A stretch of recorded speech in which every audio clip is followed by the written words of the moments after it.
20년 경매 전문가, 꾸준함과 부지런한 경제 유튜버, 쉽고 정확하게 명쾌한에서 홍티와 함께 NPL 채권 투자 회원 직동 NPL 대부업계 최초 프랜차이즈, 종잣돈을 모아 투자하세요.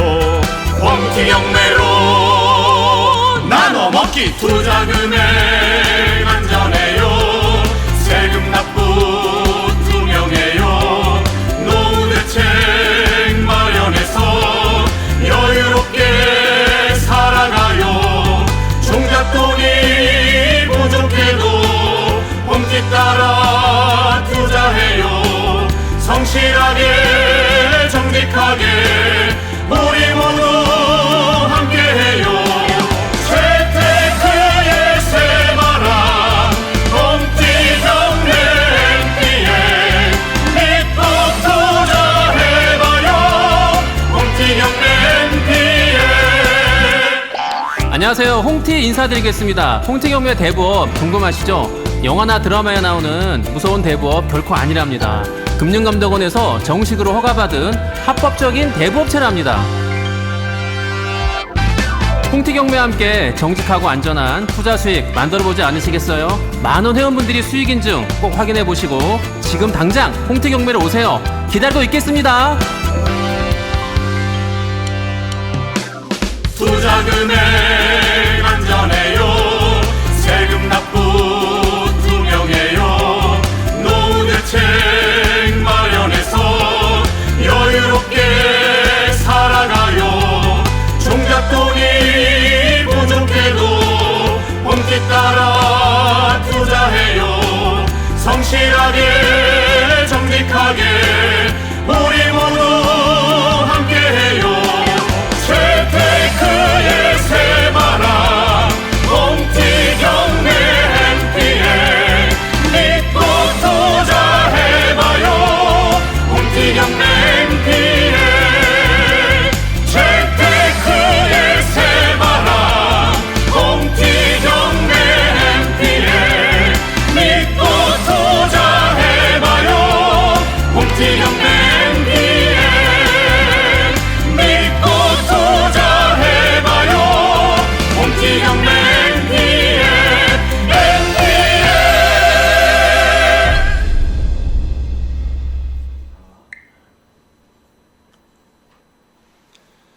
네, 안녕하세요. 1월 날짜를 맨날 까먹네. 오늘이 17일이네요 벌써. 1월 17일 227번째 라이브 시작하도록 하겠습니다. 오늘은 이제 제목에서 이 사진은 아마 아실 거예요. 저기 아마 18세기 1780년인가? 날짜 잘 모르겠네. 프랑스 대혁명을 이제 형상화한 사진이죠. 그 그림이죠, 그림. 예, 그 그림인데 뭐 아마 혁명이라는 단어를 치면 이미지 파일에서 아마 이 그림 사진이 아마 제일 많이 검색이 될 거예요. 그래서 혁명을 뜻할 때 뒤에 지금 제가 오늘 썸네일 사진에 올렸던 이 사진을 가지고 많이들 이제 사용을 하는데 저 역시도 혁명하면은 이 사진이 또 중요하게 이미지로 다가올 것 같아서 강렬하게 일단 인식이 돼야 되니까 사진을 썼습니다.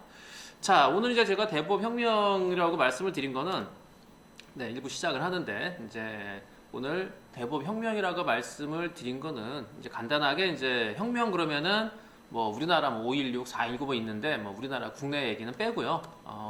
프랑스 대혁명 얘기를 살짝 뭐 제가 아는 한도 내에서 뭐 제가 세계사적인 그 지식은 부족하지만 뭐 중학교 고등학교 때 뭐 그 역사 세계사 시간에 뭐 살짝 들었던 그런 내용 정도로 보면은 뭐 루이 14세, 15, 16세 뭐 유명하죠. 루이 16세 때 뭐 프랑스가 뭐 거의 최악으로 치달아 가지고 말하자면 시민 봉기가 일어나서 무너져 가지고 이제 그때가 이제 프랑스 대혁명을 뜻하는데 뭐 마리 앙뚜아네트 아마 뮤지컬이나 뭐 오페라도 있나? 뭐 그래서 마리 앙뚜아네트에 대해서도 많이 알 텐데 루이 16세의 부인이죠.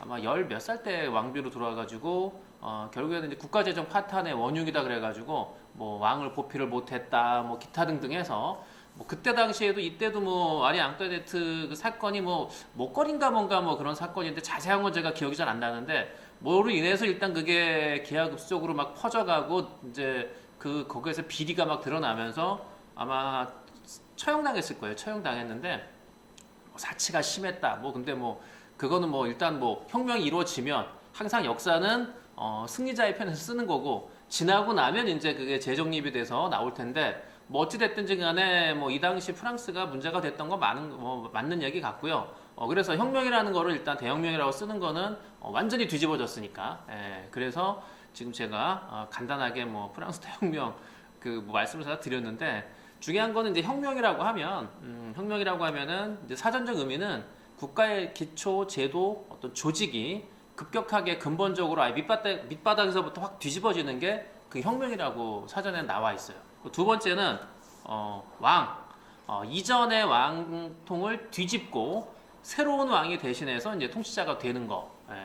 뭐 우리나라 조선시대 이성계도 그렇고요. 그 다음에 이성계 다음에 이방원. 요즘 또 드라마도 하던데 다시 정도전과 이방원에서 나오는데 결국에는 이방원도 이제 정통으로 뭐 자기는 이제 적자고 자기는 이제 실질적인 적통을 이어받은 자기가 실질적인 왕인데 서자 두 번째 부인 출신 방석인가요? 그 방석이가 이제 왕이 그러니까 세자로 앉히니까 그거를 이제 뭐 못마땅해서 결국에는 뒤집어서 몰아내고 물론 처음부터 본인이 왕이 되진 않았죠.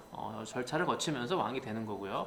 뭐 그래서 뭐 그것도 혁명이라고 뭐 반대파 입장에서는 반란이지만 승리자 입장에서 혁명이죠. 우리가 잘못된 것을 뜯어 고치겠다라고 하는 거니까 그게 이제 혁명이라고 보통들 얘기를 하는데 글쎄 제가 대법혁명이라고 이제 얘기를 한 거는 다른 게 아니라 혁명은 지금도 혁명이죠.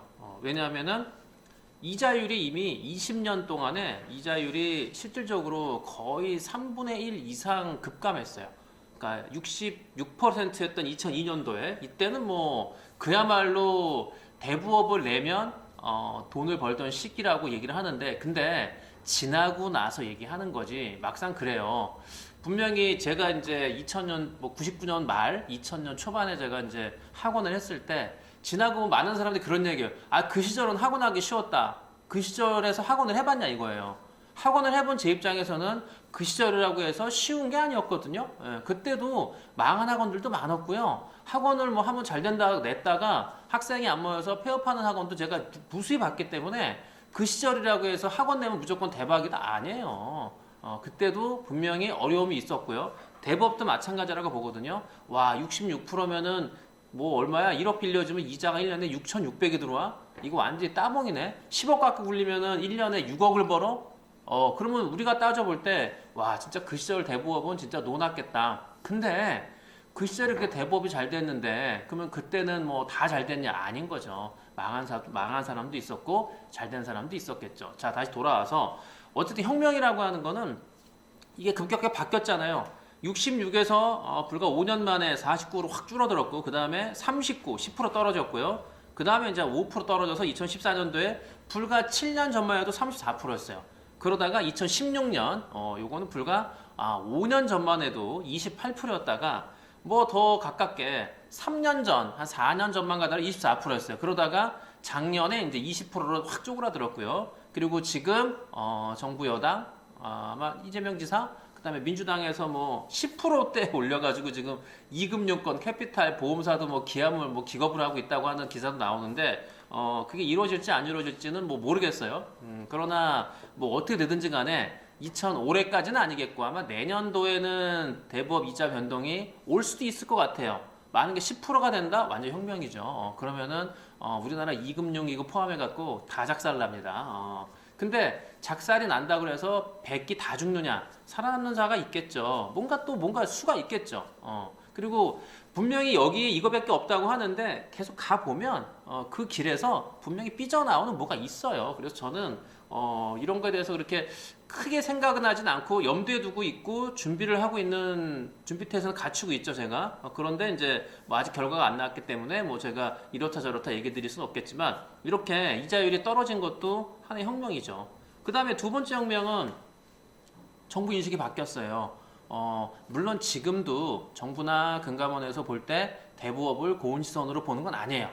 곱지 않게 보는 건 맞아요. 그런데 이전에 완전 대부업 하면은 뭐 조직폭력배 깡패라는 그런 수순에서 이제는 대부업이 저축은행도 되고 저축은행에서도 정말 그 저축은행이 돼서 농구단도 창업하고 목회저축은행 러시안 캐시하네요. 그리고 대부업 자체가 이제는 정부에서 대부업 프리미어리그라고 해서 이런 제도가 나온 거에 대해서도 정말 많은 분들은 모르죠. 이게 뭔지 일반 국민들은 뭐 기사가 되더라도 뭐 이런 기사가 크게 나지는 않으니까 조그맣게 뭐 단편 기사로 나는데 이게 1금융에서 대부업한테 저리로 대출해 주는 거예요. 우수한 대부업체를 작년에 아마 21거 선정해가지고 21개 대부업체한테는 은행에서 돈을 빌려줄 테니까 그 돈을 가지고 서민들한테 니네가 빌려줘서 은행이자도 갚고 니네 돈도 벌고 그렇게 하라고 정부에서 아예 길을 터준 거예요. 그거 가지고 얘기가 많았죠. 아니 무슨 정부에서 대부업을 뭐 육성시키는 거냐. 그런데 그걸 속을 다 가만히 까 뒤집어 보면은 뭐 대법을 육성시키는 게 뭐 불법을 조장하는 것도 아니고요. 지금까지 운영을 잘해왔고, 그리고 정부에서 볼 때, 니네는 괜찮어. 세금도 잘 내고, 아무래도 건전하게 잘하는 것 같아. 건전성 있어. 그런데다가 1금융하고 주선해갖고 돈을 빌려주는 건데. 근데 1금융도 처음에는 뭐 공개적으로다가 뭐 우리가 얼마 해주겠다라는 거에서 좀 나서는 은행이 없었는데 지금 어떻게 됐는지는 모르지만 그래도 상당 부분 많은 그 대부업체가 1금융에서 돈을 융통해 갔어요. 융통해 가서 지금 뭐 어떻게 운영되고 있는지는 아직 뭐 기사나 뭐 뒤에 후속 어떤 발표가 없기 때문에 정확하게 어떻게 되는지는 이제 좀 시간이 더 가서 아마 올해 하반기쯤 되면 이제 1년 넘어가니까 그때 되면은 대략적으로 어떤 결과가 나오겠지만 근데 이런 것도 하나의 혁명이라고 볼 수 있겠죠. 아니 정부에서 주도해서 대부업한테 대출해 주라고 은행을 알선해 준다? 그것도 좀 예전에 같으면 상상하지 못할 일인데 그게 작년에 이루어졌거든요. 그래서 이게 두 번째 혁명이라고 보는 거고요. 그 다음에 세 번째 혁명은 시민의식이 바뀌고 있다는 거죠. 아직까지는 그래도 고정관념, 선입견이 있지만 근데 대부업 대출이 일반화가 됐잖아 이제. 담보대출 비율이 대부업체가 이제 아마 올해 처음으로 50%를 넘어가서 이제 담보대출 비중을 늘리고 있는 거고요. 물론 이거는 뭐 신용대출에 대해서 그 회수율이 좀 떨어지기 때문에 뭐 자연스럽게 돌아가는 그쪽으로 방향선해야 하는 이유 중에 하나지만 그렇다고 하더라도 일반 국민들이 이제 대부업 대출도 그냥 1금융에서 안 되면 그래 여기라도 가야지라고 하는 게 예전에는 이건 절대 안 돼. 여기는 뭐 한번 뭐 들어갔다가는 큰일 나. 제가 어저께 그 대부업 관련해 갖고 이제 오늘 뭐 얘기를 이제 아침 라이브 방송을 뭐랄까 이제 주제를 정해놓고 제가 예전에 그 드라마 뭐 경찰청 사람들이라는 게 있어요. 이게 아마 90년대 아마 초중반부터 했던 건데 그냥 경찰들이 나오고 뭐 범인들이나 이런 거는 이제 배우를 써서 했는데 실제 경찰들이 진짜 뭐 그쯤 어색한 연기 뭐 그런 게 하나의 그때 특징이었고 뭐 공개 수배한다고 나오고 막 그때 그랬는데 거기에 이제 그 대부업 관련해 갖고 불법 대부업체 애들이 나오는데 얘네들이 보니까 거기에서 나오는 게 보니까 그때 400만 원 빌려주고 선이자를 30% 떼요. 120을 띄고 400을 빌려주고 그리고 한 달 딱 줘요. 기한 한 달. 한 달에 이자가 3%입니다. 그러면은 400이니까 120을 이제 이자가 들어오는 거죠. 그러면 이제 한 달 돼서 돈을 갚으러 오면은 누가 갚으러 오네? 그러면 아침부터 문을 잠그고 나가 놀아요, 얘네들은. 그러니까 갚으러 온 사람은 기다리다 보니까 문이 잠겨서 안 열리니까 그냥 가잖아요. 근데 간다고 다음날 또 오는 사람도 있지만 보통은 한 번 돌아가면은 며칠 정도 이제 기다리죠. 그럼 알아서 오겠지? 그렇게 시간을 벌다가 이놈들이 한 일주일 정도 있다가 찾아가요. 그래서 집안을 난장판을 부리고 난장판을 만들고 왜 지난주 돈 안 갚어? 거기 갔었는데 그렇게 얘기하면 이제 억지를 부리는 거죠. 무슨 소리 하는 거냐?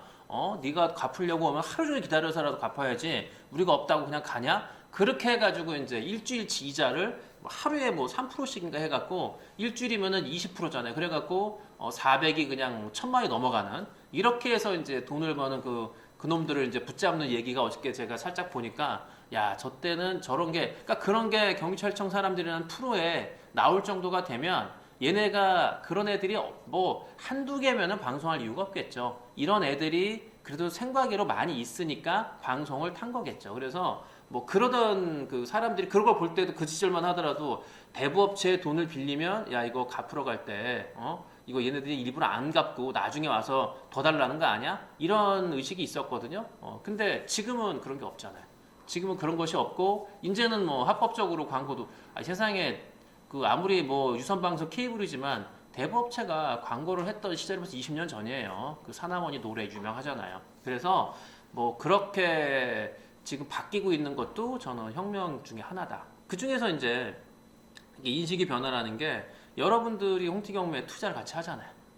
대부업체 홍티경매가 어쨌든 홍티경매지만 여러분들이 투자하는 거는 홍티경매 그 중에 홍티경매 대부업체잖아요. 제가 큰 틀의 홍티경매지만 여러분들이 대부업체에 투자를 해서 수익을 받는 거잖아요. 말 그대로 18%든 뭐 처음에는 이제 좀 낮게 나갔지만 어쨌든 고이자를 우리가 받고 빌려주면서 거기서 받은 걸 갖고 여러분들한테 나눠드리기 때문에 이런 것들이 저는 혁명의 하나라고 보거든요. 여러분들 일반 사람들이 일반 국민들 일반 평범한 사람들이 대부업체에 투자해서 간다. 물론 대부업체에 질권 투자하는 일은 뭐 오래전부터 있었어요. 이거는 뭐 그 홍치경매가 먼저 시작한 건 아니고요. 이미 개인들이 대부업체에 질권 투자해서 그 돈을 받는 경우는 굉장히 많이 있었고요. 그 개인이 돈을 빌려서 받는 거기에서 이제 말 그대로 그 질권 투자 그 시초가 생겨나가 누가 했는지 모르겠어요. 누가 어떻게 시작했는지 모르겠지만 근데 뭐 이렇게 홍티경매처럼 많은 사람들한테 이렇게 뭐 그리고 하나의 금액을 쪼개가지고 이런 경우는 없었고 보통 한 사람이 대부분 하죠. 뭐 1억이면 1억을 혼자 담당을 하고 몇 억이 몇 억을 담당을 하고 해서 이런 경우는 있었는데 1억을 뭐 회원들 5명이 2천씩 쪼개가지고 쪼개기 질권 투자는 홍티경매가 좀 유일하지 않을까. 뭐 아마 먼저 했던 분들도 있었겠지만 이렇게 홍티경매처럼 여러 개 그 100억이 넘어가는 돈을 이렇게 질권 투자를 받아서 그 쪼개기로 해서 이렇게 하는 경우는 아마 없었던 것 같아요. 근데 이것도 하나의 혁명 중에 하나라고 볼 수 있는 거죠. 왜냐하면은 대부업체하고 함께 같이 돈을 번 사업에 투자한다? 그것도 예전 같으면 말 그대로 생각하지도 못할 일인데. 그래서 이 대부업체 수가 한 2008년도 기준으로 보니까 그때 당시 한 15,000개 좀 나왔더라고요. 대부업체 등록된 수가 15,000개인데 정확하게 한 13년 만에 이제 한 절반으로 쪼그라들어 지금 한 8,000개인데 아마 저는 이게 만약에 이자율의 변동, 낮게 이자율이 또 이자 제한법이 낮게 뭐 개정이 되면은 이 중에서 아마 상당수가 저는 최소한 3분의 1 이상은 날아갈 거라고 보거든요. 문을 닫을 거라고 보기 때문에 그러니까 2022년 올해 이제 말에 가면 과연 대부업체 수가 몇 개가 살아남을까? 근데 살아남는다고 하더라도 폐업만 안 할 뿐이지 실질적인 운영을 안 하는 업체는 지금도 상당히 많아요. 제가 이제 그것도 전수조사를 한번 할 텐데 홈페이지가 들어가면 지금도 여전히 홈페이지가 먹통이에요. 아니 대부업을 운영을 하는데 홈페이지조차 운영을 안 하고 먹통을 만들고 그 대부업체가 운영을 한다? 물론 운영하는 경우도 있겠죠. 홈페이지 필요 없어 라고 하는 경우도 있겠지만 글쎄 홈페이지도 없이 운영을 하는 대부업체는 제가 볼 땐 거의 드물기 때문에 홈페이지가 예전에 있었는데 지금 들어가면 먹통이다. 없는 홈페이지. 주소가 없다라고 나오는 데는 100이면 100. 거의 문을 닫았다 볼 수 있겠죠. 운영은 하고 그 업체 이름을 쳐보면 지금도 그 등록 대부업체 조회에 나와요. 조회수에 이름은 나오는데 문제는 홈페이지도 없고 또 전화도 안 받아. 전화가 안 되는 번호도 있어요. 번호가 아예 안 돼. 없는 번호로 나와. 그런 경우 문을 닫았겠죠. 자기네 번호가 있는데도 불구하고 안 받는다? 아무리 이전 만들어 놓은 거라 그래도 결국 문을 닫았다고 볼 수밖에 없겠죠. 그래서 아마 대부업체 수는 앞으로 계속 저는 감소할 수밖에 없는 구조가 된다. 근데 대부업체 감소 이유는 이제 이거예요. 첫 번째가 수익, 돈을 못 벌기 때문에 뭐 감소되는 이유고요. 문을 닫는 이유가 이거겠죠. 돈을 못 버니까. 돈 못 벌면 문 닫아야죠. 뭐 언제까지 버티면 이긴다?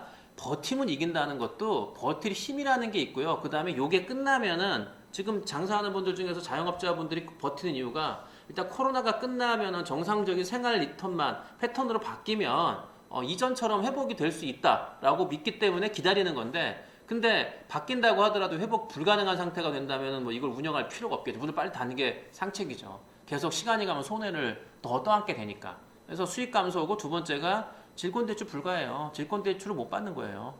이거는 제가 계속 누누이 얘기 드렸고 저한테도 대부업체 지금 운영하는 분들이나 또 대부업을 내겠다고 저한테 상담하시는 분들 중에 100% 오해하고 있는 것 중에 하나가 대부업을 내면 대부업의 라이센스를 가지고 대부업 등록증이 있어 난 대부업자야.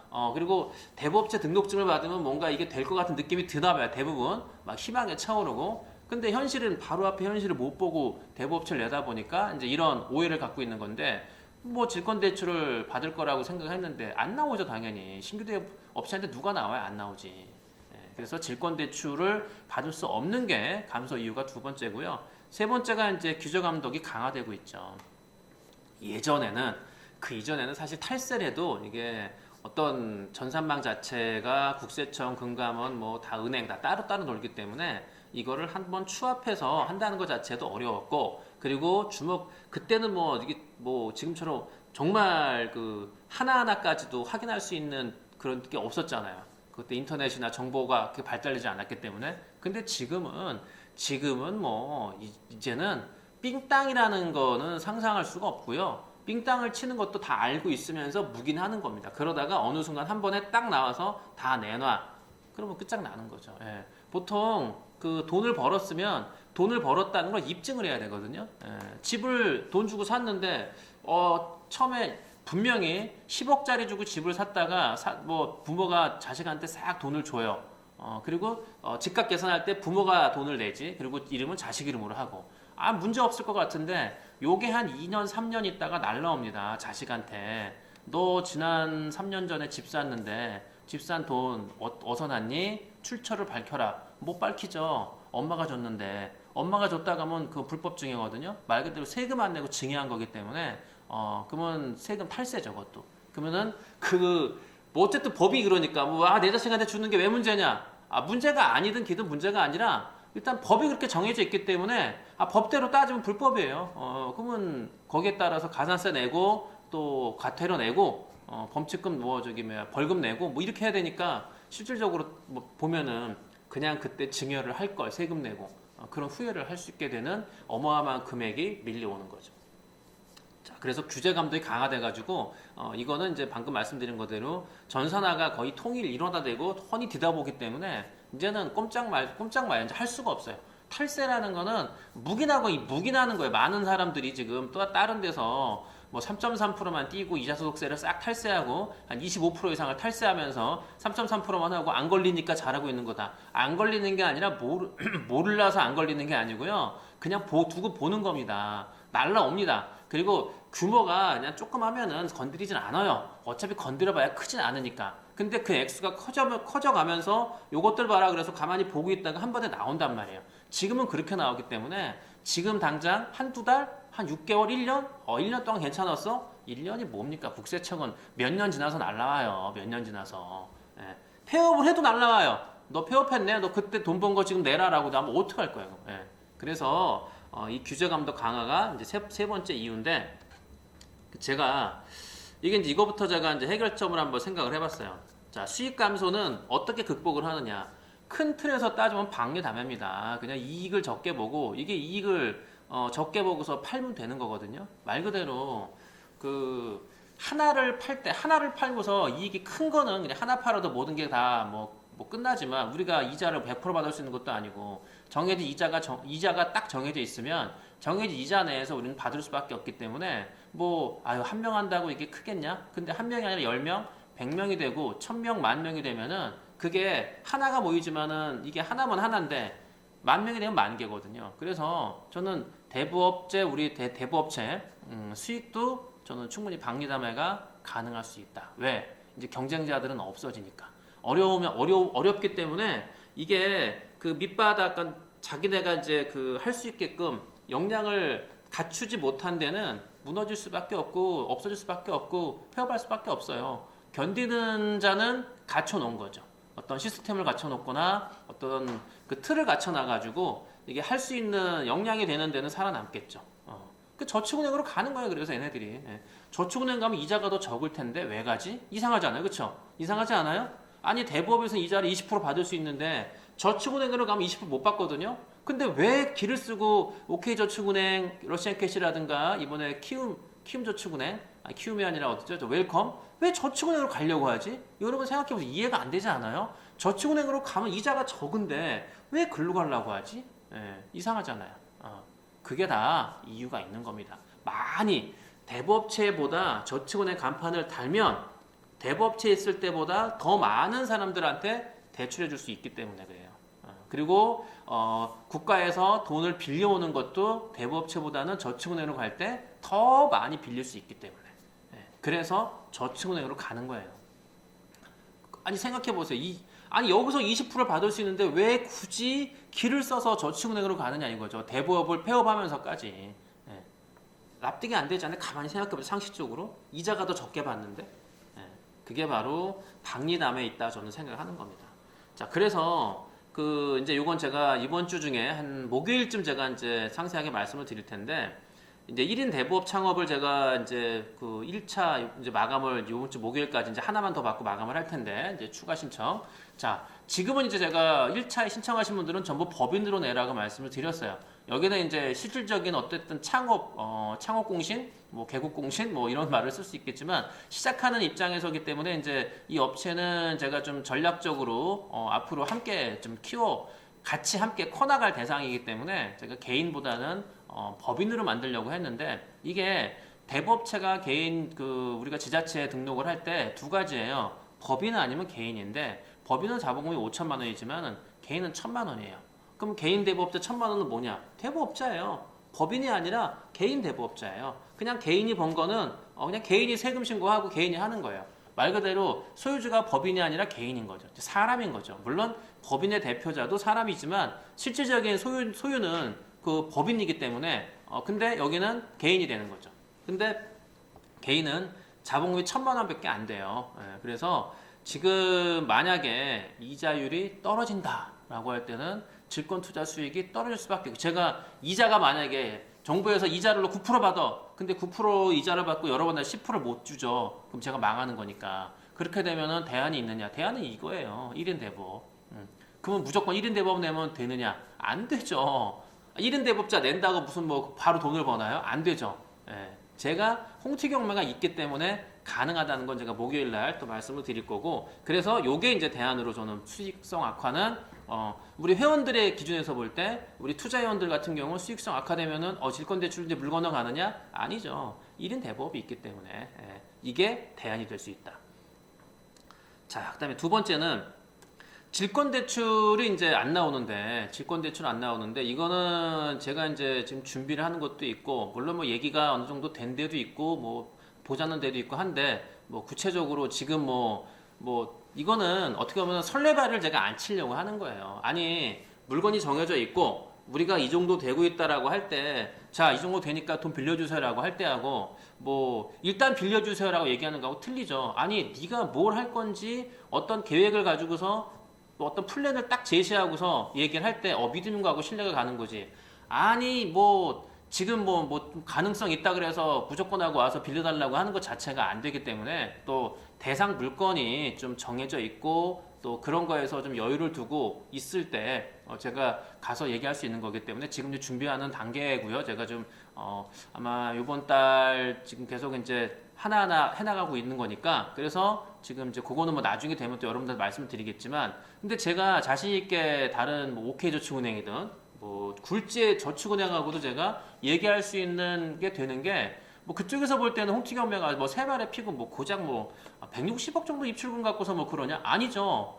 대부업체를 비춰볼 때는 작은 게 아닌 거예요.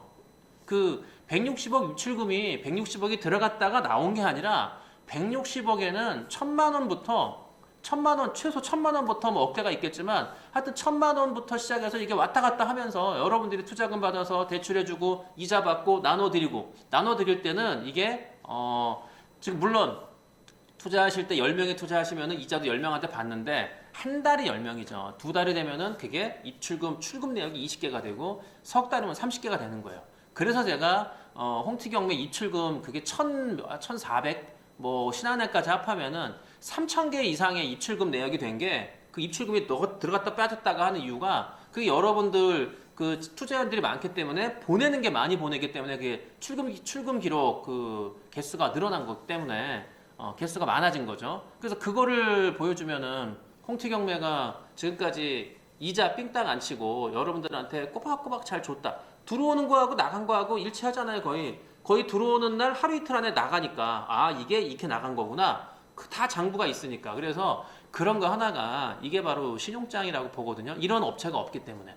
제가 자신 있게 질권대출을 말씀드릴 수 있는 게 나는 가능하다라고 물론 이제 회원들은 약간 별건이지만 제가 가능하다라고 큰 소리 칠 수 있는 이유가 이거 하나예요. 이걸 가지고 갈 때 저는 뭐 99%는 뭐 된다고 보거든요. 그리고 이걸 보고서 일단 놀라니까 신기하구나라고 생각하니까 그래서 제가 이걸 가지고서 이제 우리 회원들하고 함께 나가려고 하는 건데 어찌 됐든지 간에 거의 100억 대출을 나가면서 수백 명 회원들한테 보낸 이자 배당이 바로 신용장이라고 보는 거예요. 이거 하나를 가지고서 아니 우리들이 모였는데 다 고만고만해. 뭐 그래서 아유 뭐 네가 나가나 내가 나가나 별 차이가 없겠다라고 하는 거 하고 우리가 모였는데 물론 뭐 근데 그 중에 하나가 우뚝 서 있으면 그 사람이 나머지를 해결할 수 있잖아요. 저는 해결할 수 있다고 보기 때문에 요거는 제가 우리 회원들을 하나하나 말 그대로 이제 그 같이 커가는 과정에서 여러분들한테 어떻게 되는 건지 제가 보여드릴 텐데 그거는 이제 시간을 갖고 좀 보시면 되고요. 뭐 이게 단기간에 되는 건 아니기 때문에 그래서 이거는 제가 최근 들어서 이제 희망을 갖고 있는 거는 가능하구나 라는 생각. 여러분들 덕택에 홍티경은 이만큼 컸지만은 이만큼 큰 신용장 자체가 어디 가서 정말 내놓을 수 있는 명함 자체가 다른 대부업체하고 우리가 게임이 안 될 정도로 이게 큰 신용장이 될 수 있다는 걸 제가 알아가지고 그래서 이걸 가지고서 해나가는 건 제가 이제 차차 좀 보여드리도록 하고요. 그 다음에 세 번째는 정부 규제가 강화됐다고 해서 이제 어려워진다. 왜냐하면 결국 정부 규제가 강화된 거에 대해서 강화되면 힘든데라고 하는 것 중에 이유는 하나예요. 탈세예요, 탈세. 세금 삥땅 쳐먹으려고 하기 때문에 정부 규제가 강화되면 못한다는 거예요. 규제 강화되는 건 별거 없어요. 결국 세금이거든요. 지킬 거 지키고 지키라는 걸 지켜나가는 거야. 큰 틀에선 당연히 지켜나가는 거고. 예? 근데 뒤에서 세금을 삥땅 쳐먹기 때문에 문제가 되는 건데 저는 이번에 성실하게 신고 100% 다 했죠. 납부도 했죠. 예. 오히려 제가 환급받은 것도 있거든요. 지난 작년 같은 경우 더 냈어. 세금을 더 내가지고 환급해준다고 해서 제가 그 꽁돈 갔죠. 지난번에 우체국 가갖고 제가 300몇만 원 그냥 현금 받아왔는데 그러니까 환급은 항상 우체국으로 해줍니다. 환급 받아보신 분 알아요? 은행으로 안 주고 환급은 항상 우체국 계좌로 해줘요. 정부은행이 우체국이니까. 그래서 우체국 가서 환급을 받았죠. 그때 300몇만 원 받았는데 꽁돈 같더라고. 사실 제가 낸 건데 제가 낸 거 오히려 몇 달 있다가 받은 건데도 꽁돈 같은 느낌이 들더라고요. 그러니까 제가 환급도 받아봤는데 결국에는 성실하게 신고하고 성실하게 납부하면 규제 강화가 된다 그래도 저는 문제가 없다. 제가 이번에 이자소득세도 100% 신고했잖아요. 이자소득도 100% 신고하고 100% 기한에 납부하고 아마 이게 일반적인 대부업체 대출 잔액하고 아마 다른 대부업체하고 비교해 볼 때 홍티경매가 웬만한 같은 규모의 업체하고 비교한다면 세금을 아마 더 내지 않았을까 싶은데 왜? 100% 신고 다 했으니까 누락 없이 다 했으니까 현금으로 이자 받은 거 하나도 없거든요.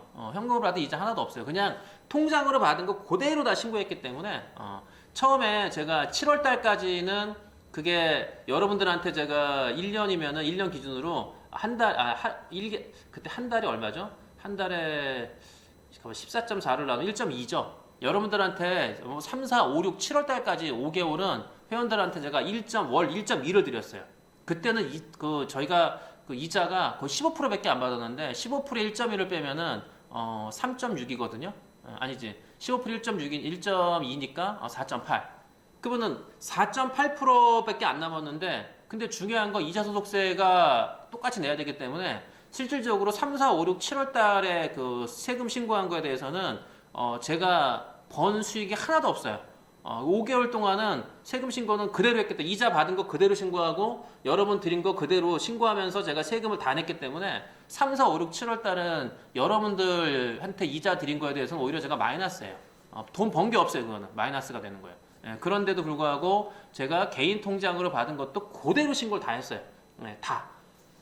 대충 누락할 수 있었는데 제가 이태원회계사한테 얘기했거든. 다 신고해라. 왜? 나중에 털어서 먼지 하나로 안 나게 물론 그게 인간이 하는 거기 때문에 제가 100% 다 물론 통장 갖고 하는 거지만 거의 99 정도는 맞았다고 봐요. 통장 기록 다 있으니까. 근데 한두 개는 누락될 수 있겠죠. 근데 어쨌든 100% 신고를 다 했기 때문에 세금을 다 냈다고요. 그래서 지금은 국세청에서 와서 컴퓨터고 뭐고 뒤져봐야 나올 게 없어. 지금은 당장 나와서 털어봐야 오바될 게 있나? 탈세한 게 있어야지 다 신고하는데. 그래서 이렇게 신고하고 다 성실 기한 납부하면 좀 문제 없다라고 생각하는 거예요. 어쨌든 세금 탈세 불법 이자 탈세하고 이자를 더 받고 요거 두 가지 그러니까 세금 탈세하지 않고 이자 제대로 받는 거 요거만 지키면은 계속 제가 말씀드린 대로 털어서 먼지 안 난다. 먼지 날 수가 없다. 라고 제가 확신을 하기 때문에 그래서 지금 기존 대부업체 운영 체계를 뒤집는 것이 바로 대부업혁명인데요. 기존 대부업체는 운영하는 게 딱 뻔해요. 어차피 대부업체는 대부업체 수익이라는 거 하나밖에 없어요. 대부업체는 다른 사업을 할 수 없기 때문에 은행이 뭐 다른 사업 못 하잖아요. 예. 그러니까 대부업체는 대부업을 가지고 이자 놀이라고 하는 거죠. 그러니까 이자를 받는 게 수익의 100%예요. 다른 거로 수익을 낼 수가 없어요. 아, 대부업이 돈 빌려주는 업무인데 금융업인데 이자 받는 거 말고 다른 거로 무슨 수익을 내요. 그래서 얘네들은 딱 정해져 있어요. 이자 받는 거. 그렇기 때문에 이자를 받기 위해서는 대출 받으라는 광고도 해야 되고 그 물건을 받으면은 중개수수료 줘야 되고 직원 둬야 되고 사무실 운영해야 되고 월급 줘야 되고 이러다 보니까 이런 것들 비용이 뭐 이만큼 나가니까 우리는 20% 받으면은 망한다. 그래서 문을 닫은 거예요. 그런데 제가 말씀드렸죠. 홈티 경매는 그런 비용을 빼고 해가지고 솔직히 저는 15%대로 떨어져도 자신 있고요. 10% 떨어지면은 그 고민을 해봐야 되는데 10%대로 주저앉히면은 우리나라 이금융계 저축은행부터 캐피탈 싹 다 망합니다. 제가 최근에 세금을 내려고 이제 국민카드 하나 신청해서 국민카드 제가 한도가 이제 3천만 원 아니 뭐 그 중요한 건 아니 그게 아니라 국민카드 신청했는데 그 국민카드 옆에 뭐가 나왔냐면 제가 사진 찍었는데 그걸 제가 못 보여드렸네. 오늘 올리려고 했는데 거기 보니까 연체율이 14.4%예요. 그리고 할부 개월 이자가 할부가 13%인가? 이게 무슨 소리냐면은 할부가 무이자가 아니라 만약에 3개월 할부를 끊었다. 그러면 3개월 할부는 그 3개월은 1년에 13% 이자를 계산해서 3개월치 이자를 붙이는 거예요. 그러니까 와 1개월에 이자가 1%가 넘어요. 3개월이면은 거의 4% 5%가 돼요. 한 4%, 한 3개월이면 3% 되겠구나. 한 3, 4% 되겠네. 그 이자가 붙는 거예요. 여러분 카드 무이자 할부 아니로 그냥 할부 넣으면은 할부 이자는 은행 이자가 뭐 3%, 형 뭐 카드론 이자가 싸게 해준대 11%. 카드론 여러분 문의 전화 오면은 카드사에서 이번에 고객님한테 특별히 저한테 어디 하나카드에서 카드론 다른 사람보다 저는 싸게 해준대 몇 프로거든 12%래. 와 12%. 그거 다 망하는 거예요. 10%는 죽었다 깨도 될 수가 없어요. 그건 할 수가 없기 때문에 일본도 그렇게 못하기 때문에 그거는 그냥 말이 그런 거지 10%대는 10%는 거의 불가능한 수치이기 때문에 그렇게 되면은 뭐 쫄딱 망하는 거지. 뭘 모르는 국회의원들 전 그래서 그들을 이 정말 대가리에 뭐 정말 들은 게 없다. 그러니까 그들이 대부업 이자 10%를 법안을 냈다고 제가 그들을 무시하는 게 아니고 뭐라고 하는 게 아니라 팔은 안으로 굽으니까 내가 하는 사업에 저 병신들이 그런다고 해서 뭐라 그러는 게 아니라 금융 그 돌아가는 구조를 저보다 몰라요. 그러니까 제가 병신들이라고 얘기하는 거예요. 그래서 정말 그 돌대가리 같은 것도 그 어떻게 그 머리로 고시를 붙었고 어떻게 전 그 머리로다가 어떻게 그 경제부처 했는지 이해가 안 가는데 도대체 제가 머리에 들은 게 없어요. 그래서 이것들이 도대체가 10% 내는 거에 대한 저는 뭐든지 주장을 할 때는 뒷받침이 돼야 되거든요. 뒷받침이 되는 걸 가지고서 근거를 제시해야죠. 근거를 제시해서 설득을 하려면 근거를 제시해야 되는데 이것들은 설득이 없어. 그래서 그냥 무조건 하면 되는 거래. 이자 제한법이 대부업만 이자 제한법을 만들면 그건 헌법 정신에 위배되죠. 아니 차별하는 거 아니에요. 헌법의 기본은 만인이 평등 아닙니까? 그렇죠? 평등이라는 거는 돈 있는 사람이나 없는 사람이나 법 앞에 평등하다는 거 아니에요. 그래서 근데 문제는 대부업만 이자를 10% 내리면 캐피탈은 15% 받아도 된다? 그거는 완전히 말도 안 되죠. 이자 제한법은 모든 금융에 다 적용되는 건데. 그래서 뭣도 모르고 껍죽대는 저는 그런 거 신경 쓰지 않지만은 근데 만에 하나 지금 20%보다 또 떨어진다고 하더라도 전 대안이 있다. 오히려 저는 그게 두 번째 전 기회라고 보기 때문에 그렇게 되면 아마 절반 이상 뭐 진짜 아까 3분의 1이라고 그랬지만 그 이상 아마 문을 닫을 수가 있어요. 그러면은 생각해 보세요. 대부업체가 쭉 줄어들면 사람들이 그러면 돈 빌리는 사람들 줄어들까요? 아니 돈 빌리는 사람들이 왜 줄어들어요? 지금 인플레이션이 더 물가 지금 상승률 장난 아니죠? 터키는 뭐 40% 올랐다고 난리가 났는데 지금 우리나라도 지금 물가 상승률 어마어마합니다. 지금 물가 상승률이 지금 아마 이번에 이제 설날 때 이제 장 보러들 많이 가실 텐데 가서 뭐 저야 뭐 시장 그 가격을 잘 모르니까 뭐 시금치가 뭐 상추가 뭐 이거랑 비싸다 그러나 저는 잘 모르니까 그 가격에 대해서 그냥 그런가 보다 하는 건데 이게 그 살림을 하는 주부분들은 벌써 시장에 딱 가면 가격 붙은 거 딱 보고 아니면 뭐 마트에 가서 가격표를 딱 보는 순간에 와 물가 무지하게 올랐구나라는 걸 안다는 거예요. 피부로 느끼니까. 그래서 아마 이번에 설날 설 때 아마 장을 보러 가시는 분들은 야 진짜 많이 올랐구나라고 아실 텐데 근데 아니 이렇게 물가도 오르고 지금 그렇다고 월급을 더 많이 받나? 똑같거든요. 그렇기 때문에 이걸 뭐 대법을 얘기하는 게 아니라 돈이 필요한 사람들, 돈이 필요한 사람들은 늘어날 수밖에 없다. 줄어들 수가 없다라는 거예요, 저는. 그래서 대부업체가 줄어들면 당연히 공급해 줄 수 있는 데가 줄어들면은 그렇다고 우리가 뭐 불법 이자를 받는 게 아니라 합법적으로 이자를 받는다고 하더라도 많은 사람들이 몰려오고 많은 사람들을 상대할 때 충분히 가능하다라고 보기 때문에 그래서 그거를 저는 이제 만드는 지금 뭐 대출 한두 개 더 나가고 와 이번 달에 뭐 몇 개 나갔네 제가 작년에 이제 본격적으로 뭐 4, 5, 6, 7월 달에 그냥 어마어마하게 그때 막 쫙 대출이 나가서 그때 정신없이 막 나갔는데 근데 지금은 이제 그렇게 작년에 쭉 나가서 뭔가 만들어졌으니까 올해는 제가 이제 중요한 거는 여러분들이 차후에라도 또 지금 투자를 하나 하더라도 그래도 이제 이자가 연체하지 않고 잘 들어오는 그런 물건 위주로 그리고 어떻게 하든지 간에 뭐 여러분이 안전하게 받는 것도 중요하고요. 그 다음에 이제 이거를 갖다가 제가 틀을 잘 만들어 나가는 과정이기 때문에 뭐 제가 이것저것 좀 따지고 보는 것이 좀 있어서 뭐 제가 갑자기 뭐 1월 올해 들어서면 그냥 뭐 물건이 쏟아져 나올 것처럼 얘기했는데 뭐 많이 나올 거라고 얘기했지만은 제가 그걸 고르는 이유 중에 하나가 이제 선별 작업을 하는 겁니다. 그리고 하나하나 하는 것부터 지금 이제 단계를 거쳐가면서 어떤 틀을 만들어야 되니까 지금 뭐 우리가 그릇을 준비 안 되면 저는 그릇 만드는 준비 과정이라고 보거든요. 그러니까 준비가 돼야 어떤 일이 딱 닥칠 때 딱 우리가 대안 세력으로서 버틸 수 있는 거지 준비가 안 돼 있으면 그냥 같이 무너지거든요. 그래서 저는 지금은 준비하는 과정이라고 보는 거고요. 그래서 장기적으로 우리 회원들이 1인 대부업, 1인 개인 대부업은 이제 그냥 아예 대부업을 업으로 삼는 요거를 갖고 한번 내가 키워보겠다는 분들은 법인으로 가는 거지만 그렇지 않고 그냥 제가 홍티 경매를 처음 얘기했던 4년 전, 3년 전에 말씀드렸던 월급만큼은 내가 제2의 부수입으로 벌어보겠다라는 게 경매에서 이제 1인 대부업, 개인 대부업으로 이제 바뀌어서 그 틀을 유지해 나갈 수 있게 제가 이제 그거를 시스템을 이제 만들어가는 과정이라고 좀 보는 거고요. 그걸 제가 지금 뭐 나름대로 기획을 하고 뭐 잘 계획을 하고 세우고 있으니까 그건 이제 시간이 가면서 여러분들한테 또 하나하나 또 말씀을 드릴 것이고 또 우리 처음에 1차 만들었던 함께 하셨던 이제 함께 하고 있는 그 회원들 요 분들하고 이제 커나가는 과정에서 이제 여러분들이 또 동기부여가 되고 가능할 수 있으니까 사실 뭐 많은 분들이 지켜보는 거 알고 있어요. 과연 될까? 이제 그 과연이라는 게 이루어질 수 있는지 없는지는 이제 보면은 될 것 같습니다.